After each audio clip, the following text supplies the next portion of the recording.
صلى الله عليك يا رسول الله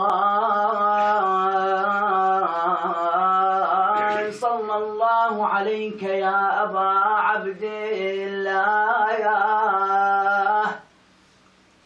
يا رحمة الله الواسعة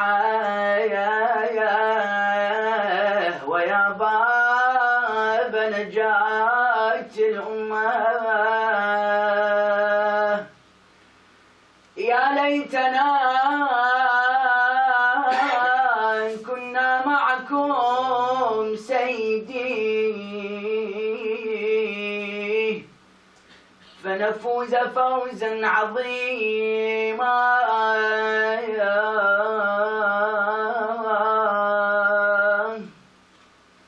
قال رسول الله صلى الله عليه وآله وسلم إن لقتل الحسين في قلوب المؤمنين حرارة لا تبرد أبدا صدق مولانا وقائد مسيرتنا رسول الله صلى الله عليه وآله. My respected scholars, brothers and sisters in Islam, Assalamu alaikum wa rahmatullahi wa barakatuh.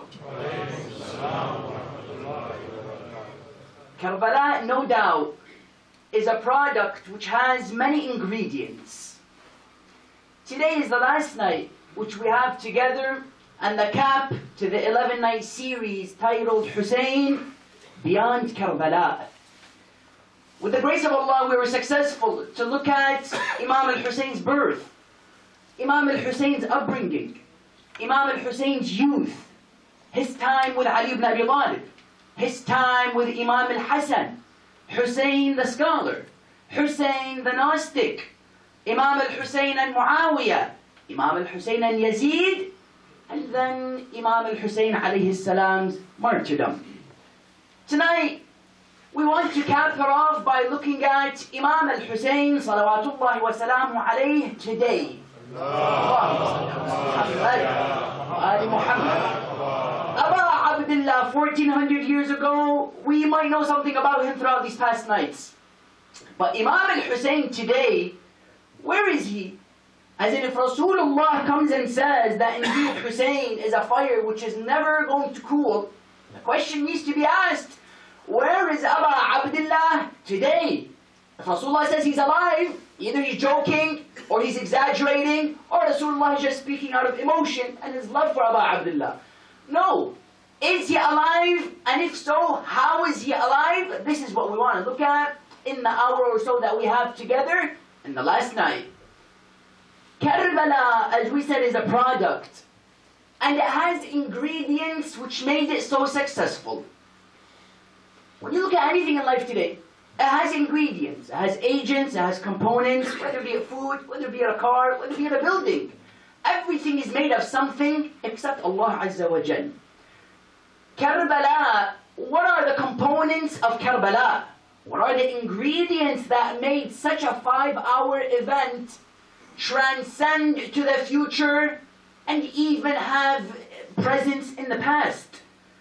This incident that couldn't be tamed within its present, rather it traveled to the past and it transcended to the future. This unbelievably viral and pivotal incident within human history, not even Islamic history, within human history, what is its ingredients and what made it so successful? Namely about 4, which you can give me your attention inshallah on this indeed vital point. The first ingredient of Karbala, which made it so successful is what? Is that Karbala had what within it? It had intellectual aspects. Yes? Like today you look at some wars, as in if you wanted to do a comparison between World War II and between Karbala, you'll notice that World War II may have had what? The emotional aspect. I'm sure you can open up books which come and speak to you about the history of World War II and very sad incidents that may have taken place between a son and his mother, or a brother and his brother, or a brother and her sister, or a father and his child. Yes, there must have been sad things that took place in World War II. Karbala, you'll notice, it covered ground on all angles. Yes? For example, intellectually, Karbala was at its peak. Today you have ulama who write books simply about lessons which we extract from the intellectual aspect of Karbala.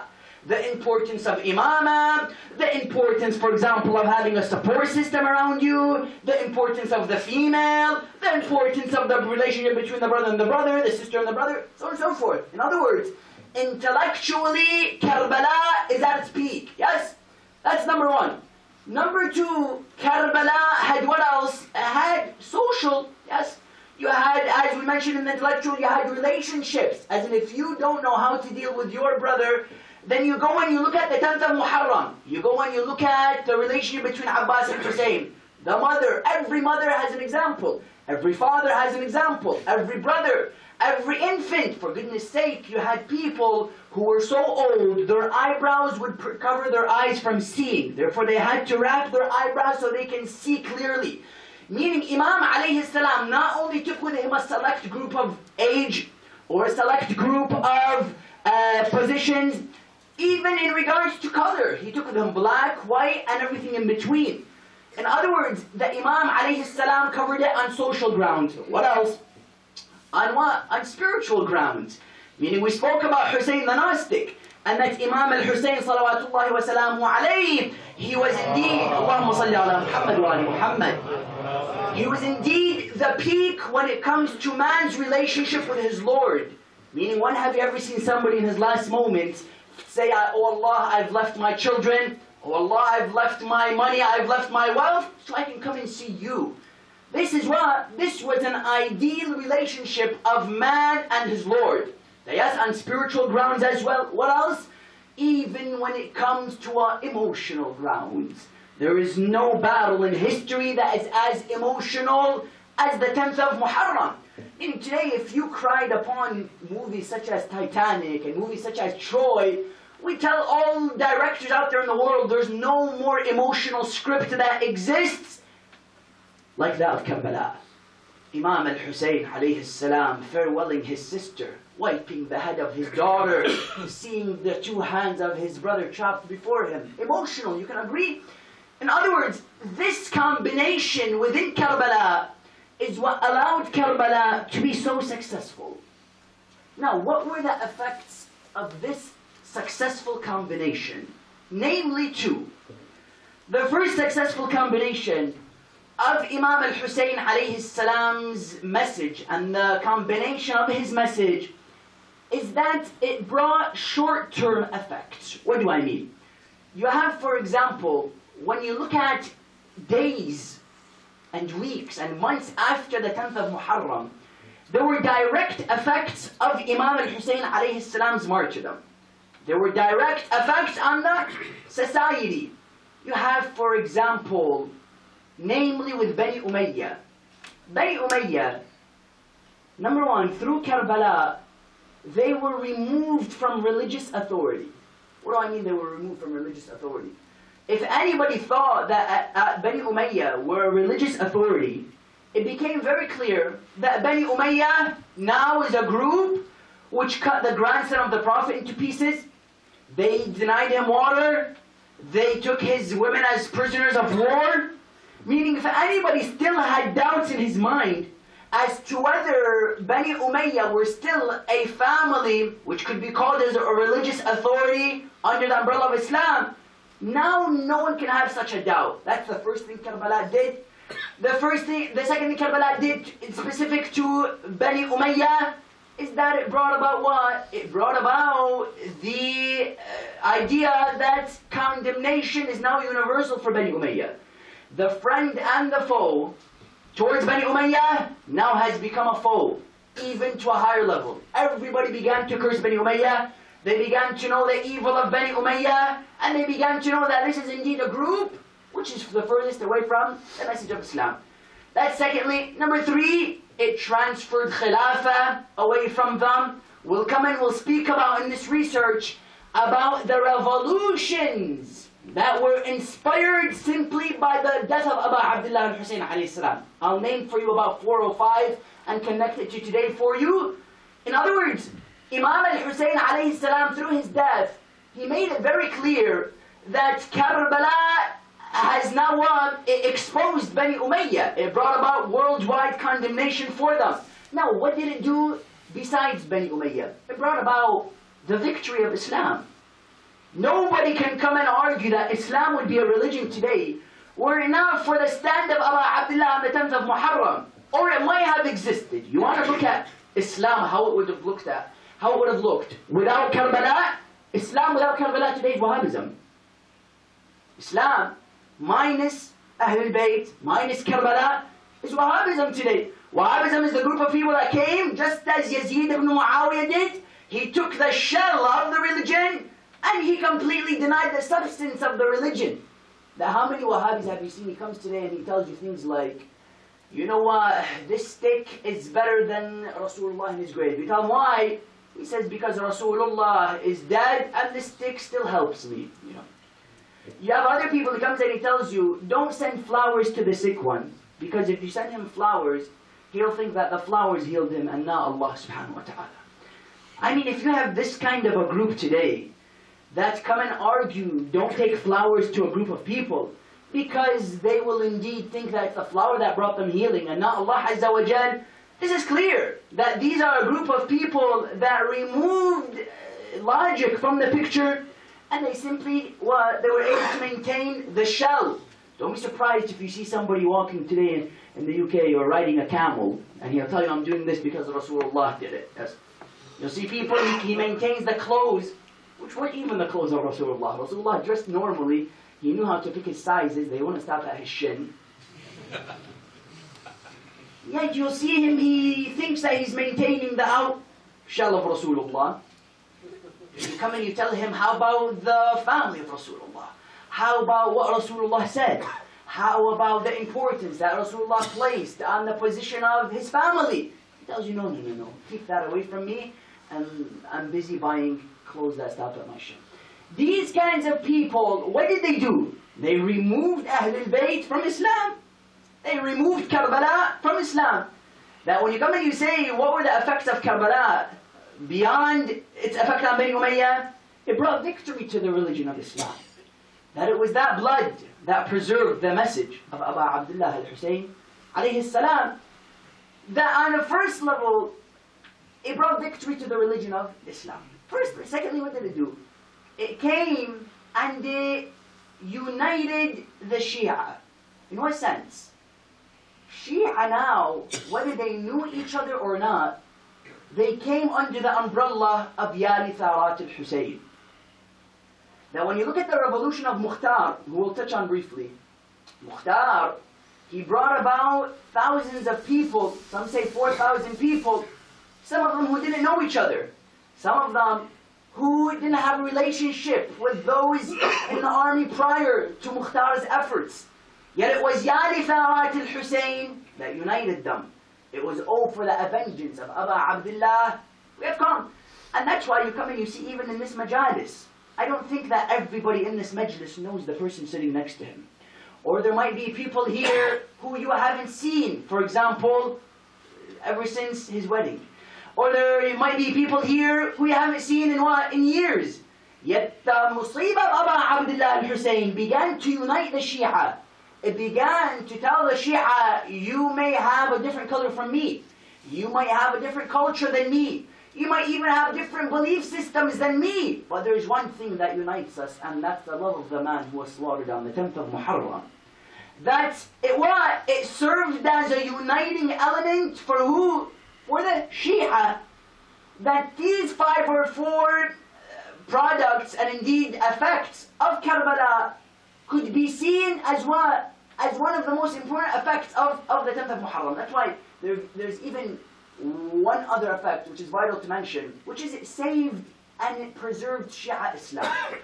You know, don't take it from me, take it from the Orientalist. There's one Orientalist, non-Muslim, he comes and he says, wallah, beautiful lines. He says it was the blood of the companions of Hussain that quenched the lands of Karbala.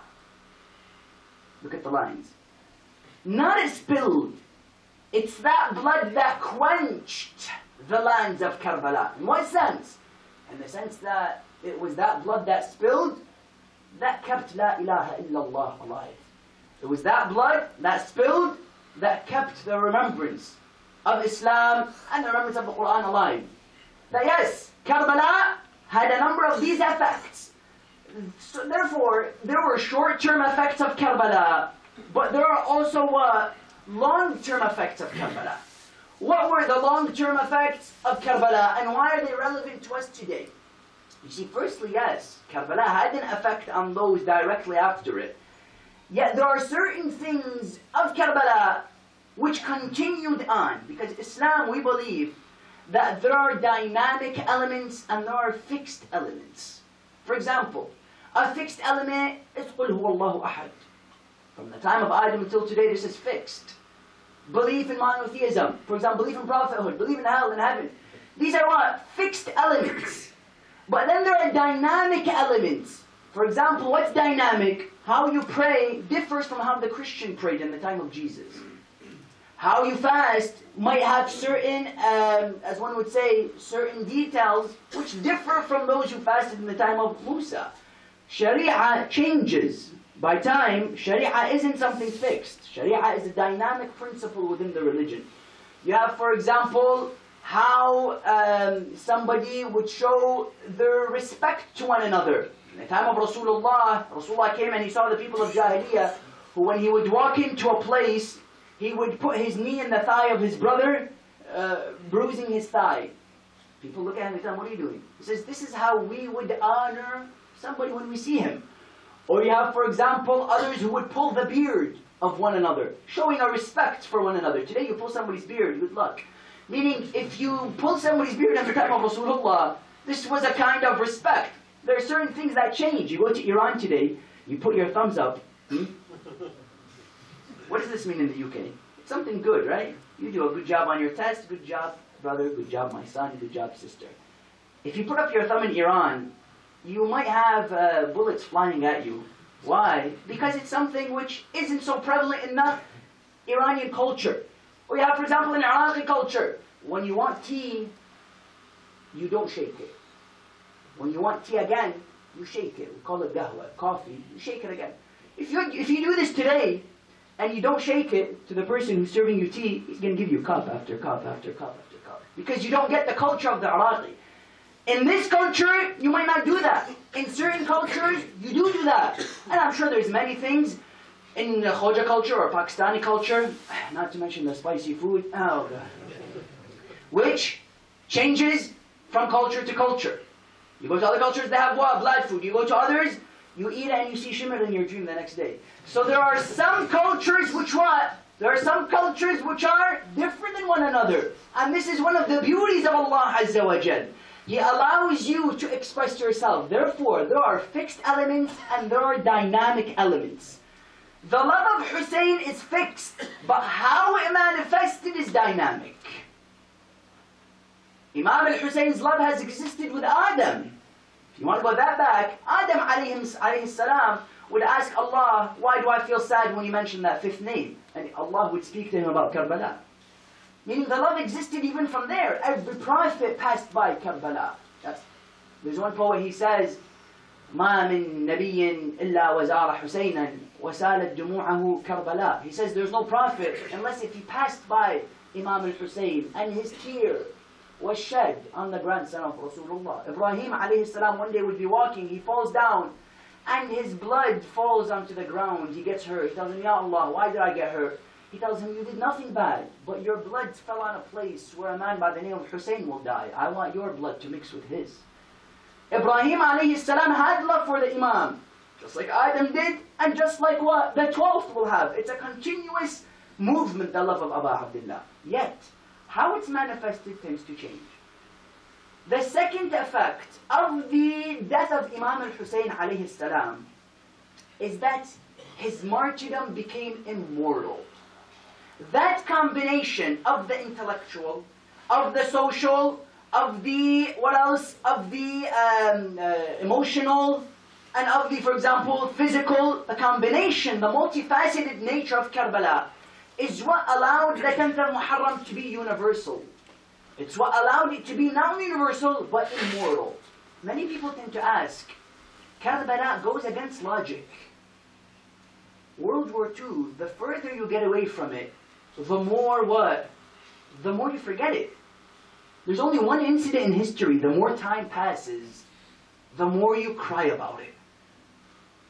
When you get injured, it heals over time. Karbala gets worse over time. Why is it that Karbala is like that? Karbala was able to be a battle that over time you remember more and you become more painful. Why?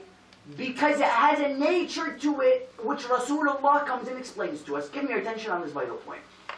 Rasulullah comes and says, إِنَّ لِقَتْلِ الْحُسَيْنِ فِي قُلُوبِ الْمُؤْمِنِينَ حَرَارَةً لَا تَبْرُدْ أَبَدًا. What does Rasulullah say? He says, indeed for the death of Aba Abdullah al-Hussain, in the hearts of the believers is a fire. What about this fire, Ya Rasulullah? He says, never will it get cool.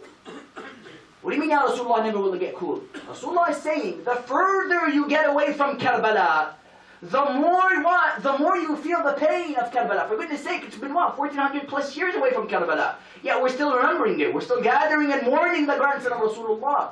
The further you get away from it, the more you begin to what? The more you feel the pain of it. Yes? That's why when Imam Mahdi comes, notice how many of us have cried tears of blood. I don't presume any of us have cried tears of blood.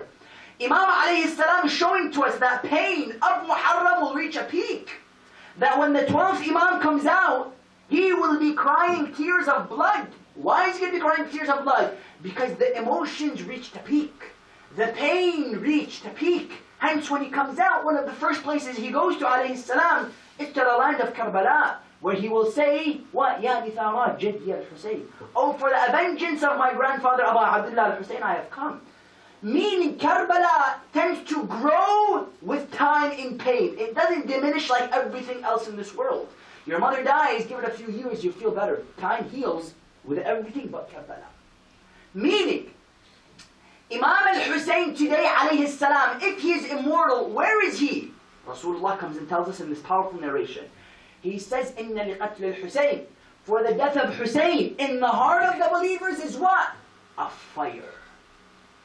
Today, where is Hussain? He's not only in Karbala, he's in the heart of nearly 300 million people in the world today. Just like the grave of Fatima to Zahra, yes? We don't want to go off topic. But people say, where is the grave of Fatima? No, the grave of Fatima is in the heart of every believer.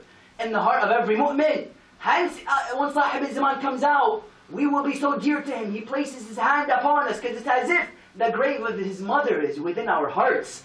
That you'll notice what? You'll notice Imam al-Hussain alayhi salam, he is a fire today in the hearts of the believers. That they say one of the signs of a mu'min, you just simply mention the name Hussain and you begin to see what? His eyes over tearing. His eyes over flooding with tears. You know what Imam al-Rida says? He says, إِنَّ مُصِيبَةَ الْحُسَيْنِ أَقْرَحَ جُفُونَنَا. He says, the musibah of Aba Abdullah has hurt our eyelids. Allahu Akbar. Hurt their eyelids. And we don't want to go off topic, but every Imam would mention Aba Abdullah al-Hussain alayhi salam. In other words, where is Karbala today? When you ask, where is Karbala? Karbala is not only found in Iraq. Karbala is in the heart. It's a fire within the hearts of the believers, as Rasulullah sallallahu alayhi wa came and said. Yet, one question that's too vital and needs to be addressed is, how has this fire manifested? And this is what I want to look at. Yes, we know Bani Umayyah did what they did, and then the effect showed. They were removed from Khilafah, they were shown and exposed to not be religious authorities, they received worldwide condemnation. Yes, those were all effects of Karbala. What else? It united the Shia. What else? It preserved Shia Islam. Yes, these were all direct effects of Karbala. Yet now we want to look at 2015, where the world has never been more in need of Karbala than it is today. I mean, if you look at what's happening in the world today, oppression nearly in every country, greed overpowering this world, hate consuming the character of our leaders, and hypocrisy and arrogance and imperialism. It's everywhere you look. Yet, we need to be the ones who give them Aba Abdullah al-Hussain. Isn't that one of the saddest things that we've kept Imam al-Hussain in these four walls? I mean, last time I checked, a masjid was supposed to be a springboard to Karbala, not a prison of Karbala. Are you with me or no? Last time I checked, Karbala and these four walls were what? They were supposed to be a springboard to Karbala. The minbar was supposed to be a springboard to Karbala. It was supposed to be a place where you're able to teach the world about Imam Hussain. Why is it that today we're noticing mosques are becoming prisons of Karbala and pulpits are becoming prisons of Karbala? Let's be on an honest level. Why is it that those elements which are meant to propagate the message are now what? In a way, killing the message. That some people have mentioned fantastic points. That firstly, we need to understand it, but we need to give it to the world as well. That yes, you need to realize it, but then you have to reflect it. We can't be greedy with the man who came and taught us generosity. Even you know. You can't be greedy with the message of the one who died to teach you generosity. Allahu Akbar. He died to teach you generosity, and you're going to be greedy with the message that was supposed to teach you generosity. It's what? This is what you call it's a paradoxical situation. He died to teach you altruism, and you're greedy with his very message. In other words, the world is in need of Karbala today. 2015 is crying for Abu Abdullah. Where is Imam al-Hussain today, and how did this fire manifest? Let's look at it. The first way Karbala and Hussain manifested, yes? The first way this fire manifested today, because Rasulullah says it's a fire, the first way it manifested is how? It manifested through literature.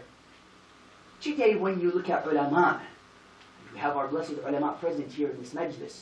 When you have ulama who, for example, such as Sheikh Baqir al-Qarashi, who wrote the lives of the 12 Imams, alayhi fantastic books, and I tell you, much of this series was based off these books which I'm about to mention to you. Meaning, if this is the last lecture, it shouldn't be our last interaction with books and references that speak about Karbala. Sheikh Baqir al-Qarashi, who speaks about the life of Imam al-Hussain, and he indeed begins before his birth and he goes after his death, as we're doing in this series. Look at somebody like Sayyid Muhsin al-Amini, who writes A'yan al-Shi'a, who comes also speaks to you about the biography of the 12 Imams, alayhi salam. Somebody like Shaheed Murtaza Mutahari, that today you go into libraries and you see them flooding with the names of ulama like Shaheed Murtaza Mutahari. There's somebody like Ali Shari'ati, who came and really gave you a more modernized, applicable message of Imam al-Hussain alayhi salam to this day and age. Meaning, the first way Karbala manifested was through our brothers and sisters, through literature, the books which have been written.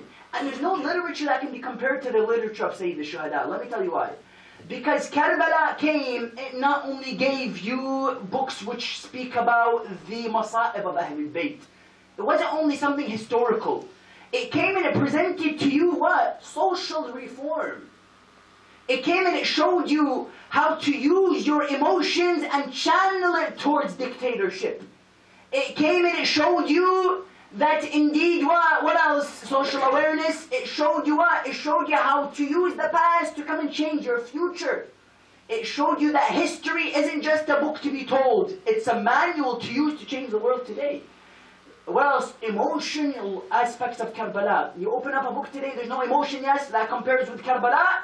There are many features, in other words, that are what? That make the battle of Karbala and make the literature of Imam al-Hussain so different. That number one, literature, and this is a shout out to all of our children who are looking to go into certain careers. I believe that we need to begin to direct our children towards what? Things like journalism, as we mentioned previously. Towards becoming writers and authors, because sadly, as we said, the non-Muslim is beginning to write books because he sees that the Muslim isn't writing anything. You know how many non-Muslims have written books about Islamic history? It's unbelievable. When you read history, much of history, you'll see non-Muslim names. And what's going to keep this Muslim away from writing false statements about Ahlul Bayt? When it comes to the Musib, to the Muawiyah and Imam al-Hasan alayhi salam's treaty, did you know how many non-Muslims came and wrote you books that come and falsely come and say Imam al-Hasan wrote the treaty with Muawiyah due to a weak character, due to his passive nature, due to his he would run away from instances which required strength and austerity and seriousness. Meaning the non-Muslim is taking it. On the first level, what? Literature. What else falls under literature is poetry. Imam al-Sadiq alayhi salam, sallu ala Muhammad wa ali Muhammad.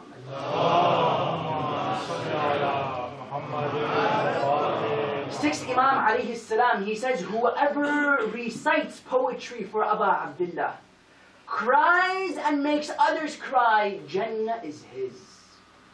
Look at the words of sixth Imam. Whoever not only just write, whoever reads it, he didn't write it, whoever recites poetry. You see these reciters who come and recite for us. Our brother just recited beautifully. You see these reciters, he's not just doing something on the side. He's doing something which, if nothing takes him to Jannah, that 1 2-minute recitation could take him to Jannah. Imam Sadiq alayhi salam comes and says, whoever recites, cries and makes others cry, Jannah is his. What are the poets? What are the poets that we have within the school of Ahlul Bayt? You have somebody like Du'bul al-Khuza'i, who Imam al-Rida alayhi salam one day would be in his presence, and he would tell him, oh Du'bul, your poetry is fantastic. Can you recite for me poetry about Imam al-Hussain alayhi salam? He tells him, yes, I can. He would stand up, he would put a curtain between the ladies and between the men, and he would tell him, begin to recite. He begins to recite the famous lines that speak about Muharram and Ashura and Fatima, to where he says, أفاطم لو خلت الحسين مجدلا وقد مات عطشانا بشط فراتي إذا للطمت الخد فاطم عنده وأجريت دمع العين في الوجنات, until he says, أفاطم قومي يا ابنة الخير واندبي نجوم سماوات بأرض فلاتي. You know, he says, oh Fatima, if you saw Hussain laying neck on the sands, you would have stood up and slapped your cheeks from grief. You would have cried, and your tears would have fell from your eyes because of that man. وَأَجْرَيْتِ دَمْعَ الْعَيْنِ. Yes, فِي الْوَجَنَاتِ, until he says, oh Fatima, look at these beautiful, fantastic lines. He says, oh Fatima, stand up and see, the stars have fell on the ground. Allahu Akbar. نجوم سماوات بأرض فلاتي. The stars have fell. Stand up, O daughter of Rasulullah. Du'bul al-Khuza'i. You look at, for example, somebody like who? Al-Himyari. Somebody like Haydar al-Hulli. You look at somebody even such as the first 2 poets which history tells us wrote poetry about Imam al-Hussein. The first one was who? Uqba al-Sahmi. We are told the first man who wrote poetry about Imam al-Hussein alayhi salam was Uqba al-Sahmi. What would he say? He would say, O wind passing by, take my salutations to Hussein, and to him give it. When you go to the grave, you will smell the perfumes and amber from it emits. What is he saying? He's saying that go to Karbala, O sand, and take my salutation to the Imam alayhi salam. One other man, by the first one was Uqba. Second man, he would also write his poetry about the Imam alayhi salam, to where he would say, I passed by the houses of Ahmed and I saw them broken and shattered. The houses which were once standing in honor and dignity now are what? Only pieces on the grounds, something to be wept upon.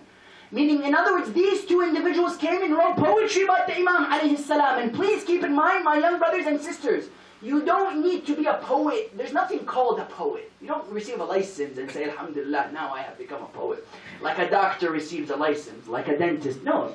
Everybody who has love for Ahlul Bayt, what is poetry at the end of the day? Poetry is like giving a lecture. Poetry, in other words, is like what? It's like coming and, of course, giving a lecture has more thawab, alhamdulillah. But poetry, in other words, is like what? It's channeling your love towards Ahlul Bayt. When you love somebody, nothing stops you from just coming together and putting up a bunch of words together for his love. Some might do it to their spouse. Some might do it to their wife, to their brother. Some might do it to what? To their mother. Yeah, who deserves poetry more than the grandson of Rasulullah, Imam Hussain alayhi salam? In other words, poetry came and presented itself as what? And keep in mind that poets were what? Were attacked, and not only that, they were even dealt with probably to the stage of death. Within the time of Khulafa, poets were a threat. What sometimes you notice in some majalis, we might see the poet as what? You might see the poet as something secondary. Yes, the lecture is primary, and the poet is what? It's something secondary, yes? You see that within the time of the Imams, they would stand up when the poet comes into the majlis. You tell him, Ya Imam, you're a grand hujjah of Allah on earth. What are you doing standing? This is a poet. A poet has a high level in Jannah. Even even when Imam says, teach your children the poetry of Himyari. In other words, these 5 or 6 poets which I mentioned to you, Du'bul, Uqba al-Sahmi, and for example somebody like Al-Himyari, these poets were what? They were ones who had lofty status within the eyes of the Imams alayhim salam, okay? So what? Number 1, literature, and on a sub-point, poetry, okay? Number 2, and which is indeed of the utmost importance, what is it? It is, for example, the pulpit, okay? The pulpit and the minbar of Aba Abdullah al-Hussain alayhi salam played such a pivotal role, not only in the time of the Imam, but even after the Imam. Do you know today one of the greatest media outlets of Imam's message is what? The pulpit. While I speak, I'm not the only one today giving a majlis. Even though, I'm very happy that you attended. There are hundreds and thousands of majalis around the world. You agree or no? As we speak right now, you have a majlis in France speaking in French about Aba Abdullah. You have a majlis in Germany speaking in German about Aba. Right now, at this moment. You have people in what? You have people in Turkey speaking about the Imam. In Iraq, in America. Worldwide, right now, this pulpit has served as what, brothers and sisters? It has served as a media outlet to the what? To the musibah of Imam al-Hussain alayhi salam. It's for this reason, these were not only seen as hard pieces of wood within the time of the A'immah. Then I mentioned to you when Aba Abdullah al-Hussain was present in the time of second caliph Umar ibn al-Khattab, he would see him on the pulpit, he would tell him, Inzil min ala minbari jaddi. Yes or no? He would tell him, come down from the minbar of my grandfather, Rasulullah. He says, go to the minbar of your father. He tells him, my father doesn't have a minbar. He tells him precisely my point. You shouldn't be on a minbar in the first place. Yes or no? He tells him, come down from the minbar of my grandfather. Because the minbar, in other words, was seen as something what? Something holy. That on that second level, not only literature was a manifestation of that fire that Rasulullah speaks about, also the minbar of Aba Abdullah al-Hussain alayhi salam. That yes, this is a call, and shout out to everybody in the world, and especially the youth here attending this majlis on this last night. Any talent you have could be channeled toward the musibah of Aba Abdullah al-Hussain alayhi salam. Some say, I'm too nervous to give a lecture. Who said lecturing is the only way to give a message for Imam al-Hussain alayhi salam? Yes, it's a fantastic way, and it's a very effective and influential way. Yet, who said it's the only way? No, if you can't give a lecture, recite. If you can't recite, draw. If you can't draw, use, for example, what? Your money. In other words, everybody has a talent. Only what? Vegetables and fruits don't have talents. You as a human being have a talent. You agree with me or no? Everybody can do something. Now, where does the creativity come in? You with me or no? Where does the creativity comes in? Creativity comes in finding how to connect it to the musibah of the Imam alayhi salam. That's between you and yourself. Allah gave you the seed. Now, what do you want to grow from that seed? What kind of fruits do you want to use? That's up to you and your creativity. Everybody can use something they have towards the musibah of Aba Abdullah al-Hussain. Imam gave himself to you. The question that we need to ask, will we give ourselves to him? That firstly, literature. And then you have number 2, the pulpit. And then number 3, which is very important, and please pay me your attention here before the loudest of your salawat upon Muhammad wa Ali Muhammad.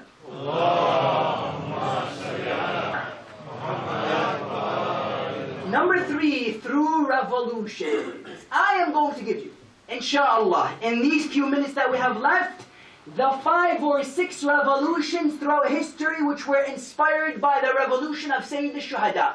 What are they? The first revolution in history that was inspired by the musibah of Imam al-Hussain alayhi salam is which revolution? Abdullah ibn Afif. Abdullah ibn Afif would hear Ibn Ziyad go up on his minbar after the musibah of Karbala. He goes up and he says, Alhamdulillah Rabbil Alameen, we thank Allah that Amir al-Mu'mineen Yazid has won. Abdullah ibn Afif, as you know, was blind. His left eye was gone because of Jamal, his right eye because of Saffin. He was a man who gave himself completely for Ali ibn Abi Talib alayhi salam. Abdullah ibn Afif stands up. He tells him, woe be unto you, O Ibn Ziyad. You come and you say that you attain victory. Wallah, you are the furthest away from victory. You are the one who will taste the flames of fire. You are the one who Allah will punish to the utmost degree. Now you need to keep in mind, brothers and sisters, that this might sound like something courageous. But keep in mind, this was as if you were surrounded by enemies in the teeth of the tiger and still speaking out against the tiger. For you to say something about Ibn Ziyad in private was courageous. Let alone before him. You can imagine there were certain people you weren't able to breathe before Saddam ibn Ain, who was given to the dogs and eaten. Saddam, you wouldn't be able to breathe before him, whether you like him or not. Before him, those of course who don't have that Hussaini nature within them, they would submit instantly to the fear that Saddam would instill within them. For you to breathe and look at him incorrectly would be what? Would be a bravery. I even remember one man. He would come to, Saddam would come to him, it was a joke. He told him, what time is it? He told him, whatever, you want it to be 4 o'clock or 5 o'clock, inshallah. We can decide whatever time you want. He told him, كيفك سيدي, as we say in Iraqi, it's your choice, my master. In other words, you would be courageous to what? To look at Saddam incorrectly. Yes? Of course, where has he went? Coming out of the hole, looking like Santa Claus. Saddam, in other words, he was what? If you look at him correctly, it would be considered a sign of bravery. Ibn Ziyad, one of the masterminds of Karbala, yes? He stands up, Abdullah ibn Afif, he tells him, may Allah curse you. They want to kill him. He had a few people with him who would protect him. They would take him back home. He tells them, where is he? Bring him to me at the moment. He comes to him. He tells him, what is your deal? What do you think about Uthman ibn Affan? He tells him, Uthman, he was an enemy just like you. Yet my problem now is with you. Are you with me? He told my problem is with you. Ask me about Yazid. Ask me about Muawiyah. He would say Yazid and Muawiyah are in hell as you will be. He would say kill him. They kill him while he's speaking about the greatness of Aba Abdullah Hussain alayhi salam. He had a lesson from Hujr ibn Adi and Rushayd al-Hajari. All of these men, to their last moments, they didn't care about threats. They didn't care about being thrown in prisons, as many people are nowadays. They didn't care about these kinds of things. What did they care about? They cared about getting the haqq out. And whether it meant me dying, then I welcome the swords of death. Just like Aba Abdullah al-Hussain alayhi salam said these words. I welcome the swords of death if death is what I have to do to keep the message of Muhammad upright. In other words, Abdullah ibn Afif was the first one. Secondly, who? The uprise of the people of Medina. Give me your attention on this vital point. The people of Medina, what was their deal? Zainab alayhi salam would stand up to them and she would tell them, O people of Medina, do you not know that the grandson of Rasulullah who just beheaded? The grandson of Rasulullah who just butchered? Now you stay quiet? What is your deal? They would stand up and they would begin to overthrow the regimes of Yazid and the enemies of Yazid, the followers of Yazid. They would begin to fight them instantly until Yazid hears. He sends 12,000 mercenaries and 12,000 soldiers to Medina, whose job were to fight them and kill them. For 3 days they did everything between the sky and the earth to those who tried to stand up against Yazid ibn Muawiyah. In other words, the people of Medina who were fought and indeed consumed quickly and maintained and tamed. The third one, and one of the most famous groups who were the revolutions inspired by Aba Abdullah al-Hussain alayhi salam were who? The Tawabin. The Tawabin were who? Tawabin were a group of people who noticed that what? They noticed that they weren't able to make it with the Imam alayhi salam. They were filled with grief, you with me? They were filled with sadness. So what would they do? They would gather in the house with who? With Ibn Khard al-Khuza'i. Yes? Khard al-Khuza'i, he would Sard al-Khuza'i. He would stand up, Sulaiman ibn Sard al-Khuza'i. Sulaiman, he would stand up as their leader. And he would tell them, indeed, I am ready to lead you in this initiative. He stands up. They say, who is ready to fight with us? The Tawabin, about 4 grand of them, they get together. And indeed, they would meet who? They would meet the followers of Yazid in a land known by Ainul Warda. Where? In Syria. They go to Syria in a land by them, Ainul Warda. They fight until they are overcome. They are defeated, so they escape to Kufa, where they came from. That's who? Number 3. Number 4, you had a group which was led by who? By Mukhtar ibn Ubaydillah al-Thaqafi. Mukhtar, what was his deal? Mukhtar didn't fight with the Imam alayhi salam. Why did he fight with him? Because Mukhtar, as you know, was imprisoned by Ibn Ziyad. Only after he leaves the prison, he hears of that the war finished and he wasn't able to fight with them. You with me or no? He realized this, therefore what did he do? He gathers with him about 4,000 people. He gets the greatest of companions of his time, and he tells them in 4 years we're going to make a revolution against Yazid ibn Muawiyah and all those who killed Aba Abdullah al-Hussain alayhi salam. What does he do? He brings them, after 4 years, they begin to make a move towards the people of Kufa, who killed Abu Abdullah al-Hussain alayhi salam. Do you know who he would get? He would get the most elite of enemies of Sayyid al-Shuhada. He would put them all on the court, and one by one he would ask them, what did you do? The first person he would get. Now, firstly keep in mind, Mukhtar, in the time that we have, Mukhtar was a very honored companion of Ahlul Bayt alayhi salam. Never once was Mukhtar spoken out evilly. There are many allegations today. You'll see many baseless allegations against Mukhtar al-Thaqafi. People come and say, fourth Imam was displeased with him because he didn't tell him he wanted to go and fight. Mukhtar was an enemy, he didn't ask the permission. What he did was good, but it was done with bad, in a bad way. He didn't ask Sajjad alayhi salam if he can fight. No, there's no such things. You have Imam al-Baqir alayhi salam, who comes and he says, Mukhtar was the greatest of our companions. And indeed he honored us. Do you know what else? Imam Sadiq alayhi salam, he comes and he says that our women of Bani Hashim never dyed their hair with henna only after Mukhtar brought the heads back to us. Meaning many come and argue, as 6th Imam alayhi salam comes and says, the true honor and our true pride and happiness was brought to us by who? By Mukhtar al-Thaqafi. That those are two narrations which show his greatness.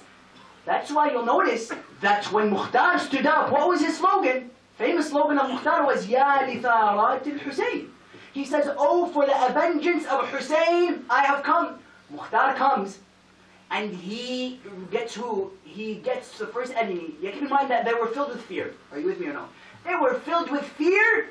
So what happens? Umar ibn Sa'ad escapes. He stays in his house. Shimr ibn al-Jawshan escapes instantly. They catch him and they bring him back. Even some went to who? Marwan ibn al-Hajjaj. They go to him. They tell him, we have escaped, we come to you because we like you. He says, we have escaped to you from Mukhtar al-Thaqafi. He says, I escaped Iraq because of you, leave me alone. Until he tells them the following, he replies to them, he tells them, what do you need from me? They say, please protect us. Umar ibn Sa'ad would escape, others would escape, they would tell him, please protect us. We have come, they would go even to Ibn Zubayr, could you imagine? They would go to Ibn Zubayr and they would hide with him. Ibn Zubayr had at least some love for Ahlul Bayt alayhi salam, one can argue. Yet they came to him and they stayed with him, not because of their love for him, but because of what? Because they wanted to seek protection from the killings and the revenge, or the avenge of who? Of Mukhtar. Now, in the time that we have, who did he kill and who did he get rid of? Let me give you about 6 or 7 of them in the time that we have. Firstly, Shimr ibn al-Jawshan. Shimr escapes, they bring him back. Some speakers and ulama have mentioned that he would get Shimr. He would tell him, oh Shimr, what did you do? He told him, I indeed killed Abu Abdullah al-Hussain. In what way? He says, I sat on his chest and I beheaded him. They say that he would bring the sword, he would say, lay on the ground. He would also decapitate the head of Shimr. Who else? You have, for example, those groups of people who were indeed responsible for taking the clothes from Abu Abdullah al-Hussain alayhi salam. Yes? They were the ones, that's why when I mentioned the maqtal yesterday that the Imam, he asked for what? He asked for Yemeni trousers. You agree or no? He said, give me the Yemeni trousers. Why did he want the Yemeni trousers? Because he knows that even his clothes will be stripped. Abu Abdullah, Ruhi lahu al-fida. Imam al-Hussain alayhi salam, therefore, he was stripped his clothes by these people. He would tell them, what did you do? They say, we stripped the clothes from Abu Abdullah al-Hussain alayhi salam. You say, is that right? He would kill them one by one until he said that he would cut the legs of one of them and he would leave him to bleed to death. That's Mukhtar al-Thaqafi. And the second person that he dealt with, who else would he deal with? Shabt ibn Rab'i. Yes? He would look Hussain, Namir and these kinds of people. He would do what? He would kill them. Some even say he would come to Raq'ad. He would tell Raq'ad, what did you do? He told him, I cut the right arm. I cut the left arm of Abu Fadl al-Abbas alayhi salam. He would cut his arm. Others, he would tell him, Hakim, for example, ibn al-Tufayl, he'd tell him, what did you do? He told him, I cut the left arm, or the right arm of the Imam. He told him, cut his arm as well. Possibly he let them bleed to death as well. He did with the others. Umar ibn Sa'ad was on the top of the list of Mukhtar al-Thaqafi. Are you with me or no? He wanted to get rid of Umar ibn Sa'ad because he knew that Mal'oon ibn al-Mal'oon was what? He was one who was the mastermind of Karbala. He said, where is Umar ibn Sa'ad? I will never be satisfied until we kill every single one of them. It's not from the akhlaq of the Shia that we leave one of the killers alive. Where is Umar ibn Sa'ad? They tell him Umar ibn Sa'ad is in his house He says, go and bring him to me. It is said that they would go to Umar ibn Sa'ad when he was hiding in his house in Kufa. They would cut the head of Umar ibn Sa'ad. Of course, he would put up a weak fight. He would trip over his garments. Allahu Akbar. You notice these people, how they would die. Yazid, how did Yazid die? Many people who had the audacity to sit on the chest of the grandson of Rasulullah, you know how they would die? One of them, Yazid, some come and say he was on a hunting trip. His people get lost for 3 days. Allahu Akbar. For 3 days, he has no food or water. Just as he did to Imam Hussain alayhi salam. You know who was with him? No one but his monkey Abu Qais. He gave his monkey a name. He told him, your name's Abu Qais. He would even give him a nice kufiya. He would put him on a horse. He would see him racing and he would recite poetry for him. Oh, Abu Qais, the great one. See, these kinds of people, you need to keep in mind, these people they were dropouts. They were alcoholics. These were people who were not even smart. They were idiots. If you want to speak in layman language, these were people who were idiots and had no sense of logic in their minds. Yes or no? Therefore, Imam alayhi salam, or in other words, Mukhtar al-Thaqafi, he would say, where's Umar ibn Sa'ad? They find him in his house in Kufa. He trips over his clothing to where they cut his head off and they bring it to who? They bring it to Mukhtar. Who was with Mukhtar at the moment? Hafs ibn Umar ibn Sa'ad. Who? The son of Umar ibn Sa'ad. Why was he there? He was there trying to make a deal with Mukhtar. Yes? He was trying to tell him that, could you please have mercy on my father? The head comes in. He tells him, whose head is that? He told him, that's the head of somebody who there will be no good in this world after him. He said, kill Hafs as well. They cut the head of Hafs ibn Umar ibn Sa'ad as well. Meaning these grand and elite, Umar ibn Sa'ad, Shimr, Shamth ibn Rab'i, Hussain, yes, who else? The ones who stripped the clothing and others, the ones who cut the arm. These were all dealt with by Mukhtar. A great Eid for Al-Muhammad, you agree? That when they took the head of Umar ibn Sa'ad, they cut it, they sent it to who? They sent it to fourth Imam alayhi salam. Imam alayhi salam receives the head. They tell him, whose head is this? One representative of Mukhtar, he comes into the house. He tells them, I am the representative of Mukhtar al-Thaqafi. I have come to give you the head of Umar ibn Sa'ad. Imam alayhi salam was filled with happiness once he saw the head of Umar ibn Sa'ad. It is said, Allahu Akbar, listen to these narrations. You know how we hear narrations about the Imam always crying, always his food will be mixed with his blessed tears, alayhi salam. It is said that the Imam alayhi salam was never seen laughing only when the head of Umar ibn Sa'ad was brought to him. Some even come and go argue Eid al-Zahra was when the head came back to fourth Imam alayhi salam. That's why he was filled with happiness, yes or no? That, in other words, they were filled with happiness. The women would begin to smile. They would dye their hairs with henna from happiness of the death and the decapitation of the head of Umar ibn Sa'ad. In my last point of this 11-night series, which I was honored to be amongst you, and inshallah you, as I benefited from these blessed nights, yes, we can hopefully leave with this one point, which is, what is the best way we can keep that revolution going, okay? That revolution is gone. Mukhtar, some can argue, was the last of revolutions. Some come and argue that Zayd ibn Ali, son of the fourth Imam, salawatullahi wa salamu alayhi.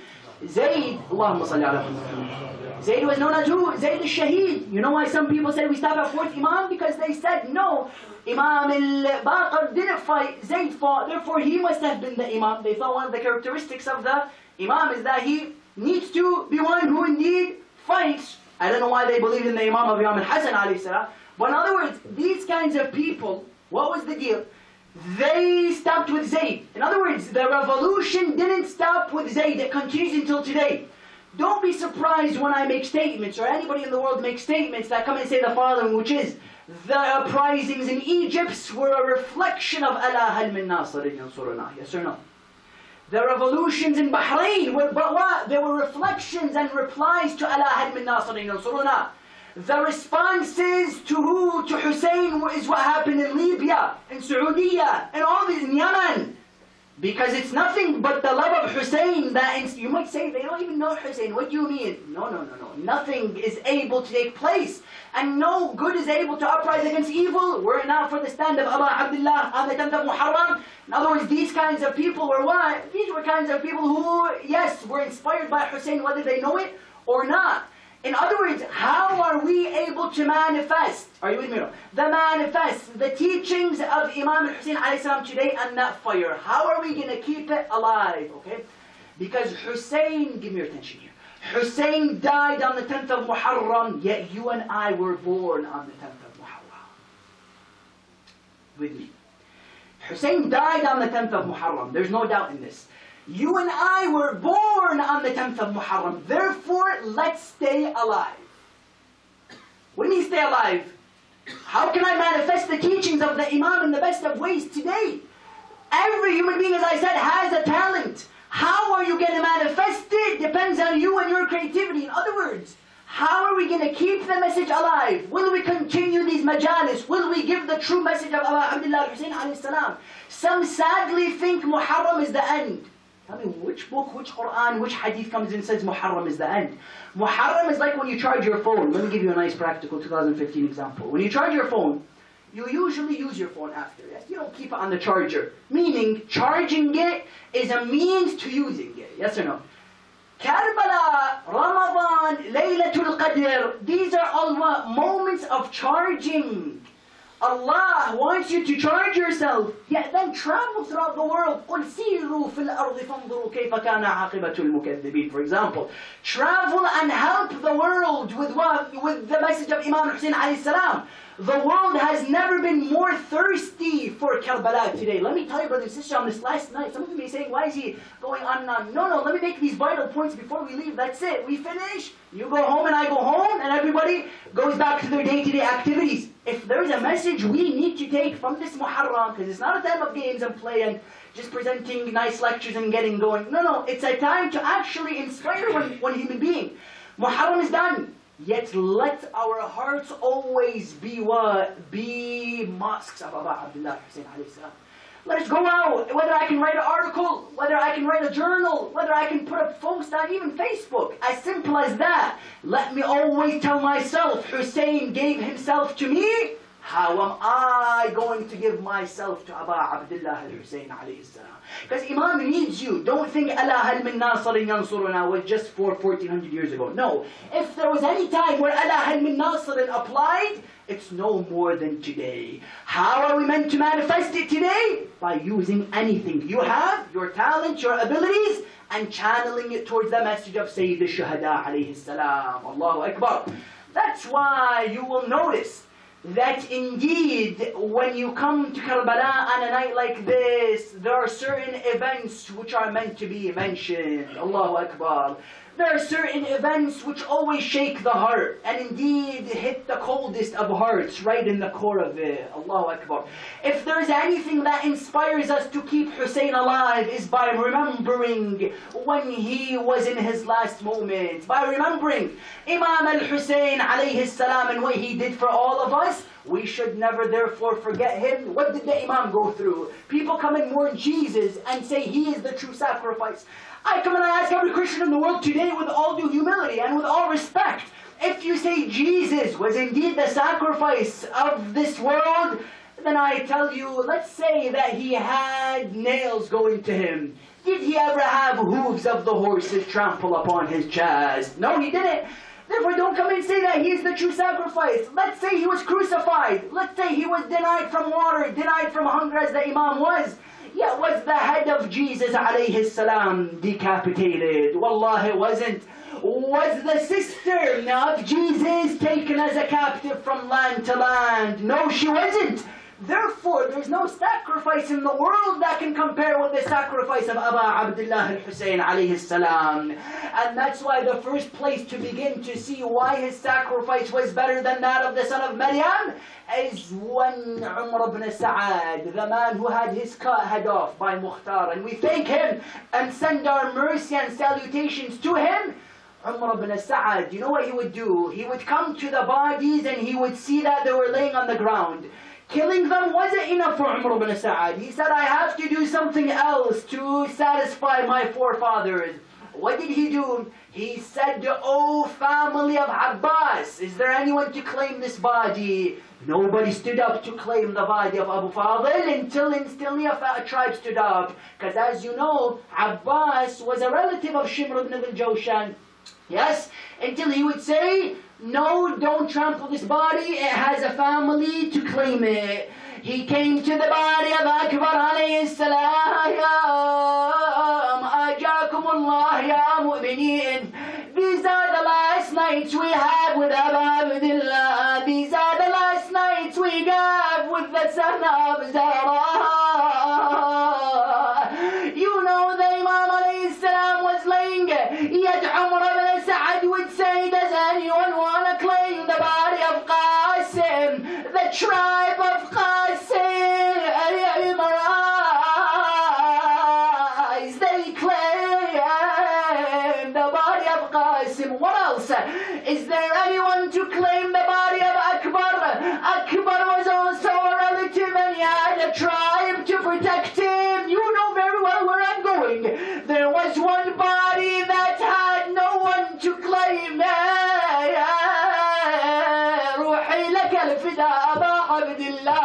May our mothers and fathers be ransomed for you, Ya Hussain.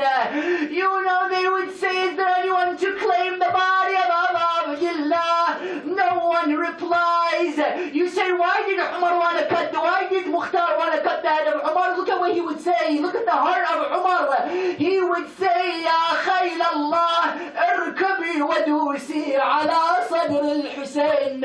He would say, oh horses of Allah, trample and step upon the body of Hussain. They say that Zainab was in the tents.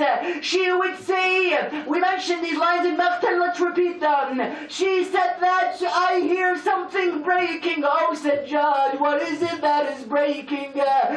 She would tell him, what is it? He would remove the tent and they see who's going into the chest of Abu Abdullah, shattering the ribs of Hussain. That is one instance. Yeah, then now Zainab is taken where? To Sham. She sees the ribs breaking, she sees the neck being cut. Remember us, Ya Fatima, on these last nights. Look at us, O Zahra, in these nights. We have in this majlis people who have problems, people who have sicknesses, people who need something. There is no better door to knock than the door of Fatima to Zahra. Yes, Fatima alayhi salam, remember us. We remember Zainab when she was passing by the body of Abu Abdullah going to Sham. She wants to run to the body of Abu Abdullah. And why wouldn't she want to? Well, indeed, this is the one who would protect her. Now she sees him on the sands. She wants to go to the body, but she hears a voice telling her, Amma Zainab, Amma Zainab, Allahu Akbar. Who else could it be telling her to stop? Telling her, on Zainab, on Zainab, ودعي أخاك من على بار الناقة. Allahu Akbar. He tells her, on Zainab, farewell Hussein from upon the camel. Zainab goes back upon the camel and she says, Assalamu alayka ya Abu Abdullah. Assalamu alayka ya ibn Rasulillah. It doesn't stop there. It is said that Zainab would see an old man upon the body of the Imam alayhi salam with raggedy hair, with ripped clothing. She tells him, who are you? Don't do anything to my brother anymore. He tells her, why didn't you recognize me? I am Muhammad. Allahu Akbar. Ya Rasulallah, I am Muhammad.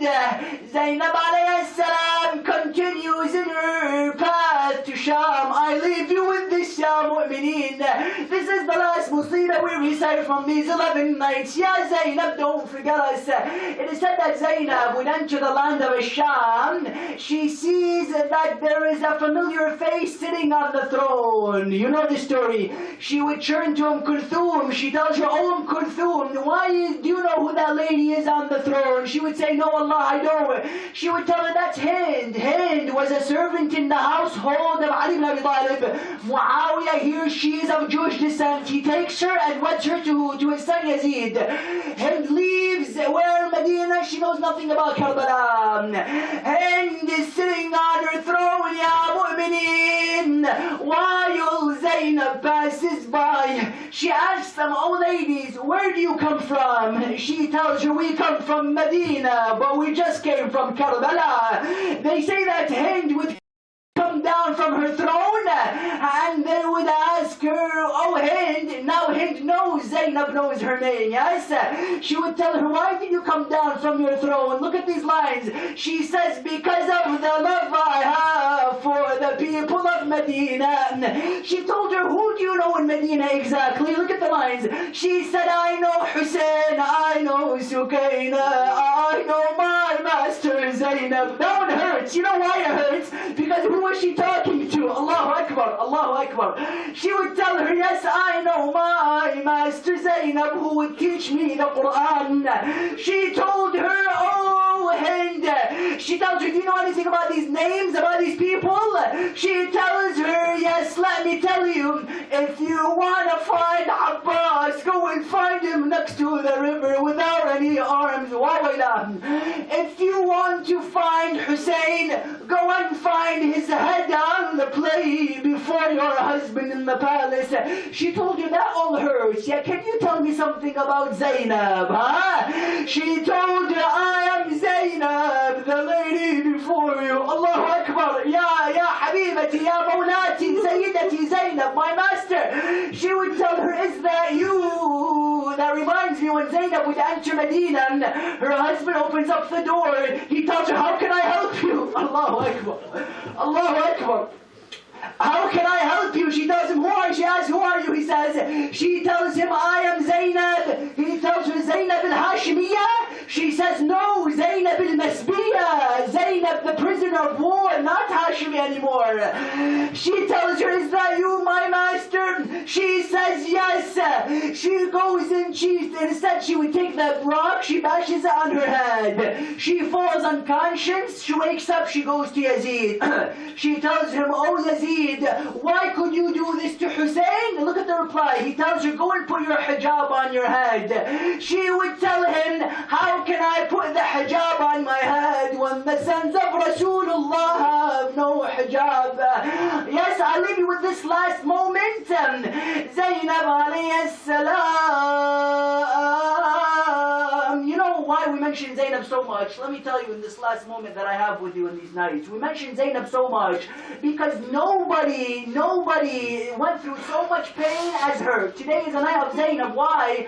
Because if you look at the Masa'ib, Zainab was always there. She was there when Fatima's ribs were broken, yes?